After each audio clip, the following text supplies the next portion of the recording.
best compliment is a lot of these people that I've coached over my career, ones you've heard of and haven't. I mean, there's been over 300 national champions. There's passes a lot of this stuff down to their kids, and their kids, the way they look at it. And so to me, um, that's what it's all about. So anybody that um, has a problem or they have chronic illness, just take a step back. You understand that's part of the deal. If you're looking, why me? Why me? If you're on that merry, you'll never get out of it. What's the alternative? You want death? I mean, what is, you know, Yeah. what But it feels like death at times, I'll be I honest. understand that, but listen, it's all a perfect example. I'm kind of deviating away from what we're talking about. If people are going to go run a mile, before they run the mile, I don't think people are going, I can't wait to run the mile. Some people are. Think how you Yeah. feel before the mile.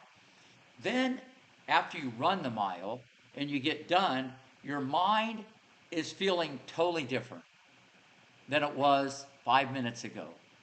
You see what I'm saying?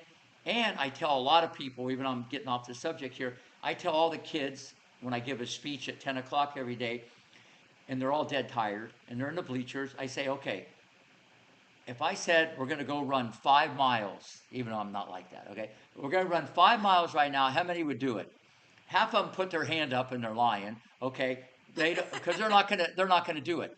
Then I said, we're going to run 5 miles. If you run 5 miles, I'll give you $5,000. And every hand goes up, every kid, and they got it wrong. It's perspective. If they run the 5 miles, maybe someday, if they become a pro, they'll make 5,000 look like peanuts. They got it backwards. You know what I mean?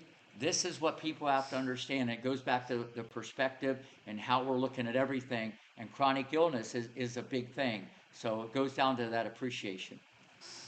It's interesting you say that because, and I'll correlate this with something that I have personally experienced. And I say it often. So, being someone with chronic illness and chronic pain, I invested in myself. I said, I'm worth enough to invest in myself. I have a trainer, and my trainer sits down with me, and we work through a lot of these things. And I said to him the other day, I said, I'm so proud of myself. And he's like, you should be. I said, no, I'm proud because I can do something I couldn't a year ago. And it was in that moment, I wouldn't have said I was proud of myself. In that moment, it didn't really feel good. I'm going to be honest with you. It took a lot of time and effort and believing that I was worth enough to continue fighting this fight of I'm worth putting myself in a position to grow. I'm worth growing my body and investing in my body. And and I think because my mindset shifted into I can do this, and I became proud of that. And it was a good thing for for me as someone in the chronic illness community. And I always tell people, be proud of the little accomplishments you make in a day I love it. because Sorry. they're so big. And what seems so minute to some is really big to others. So it may, and I've said this before, if if an accomplishment for you in a day is I got up and I got dressed, be proud of those accomplishments because it's bigger than sitting and doing nothing.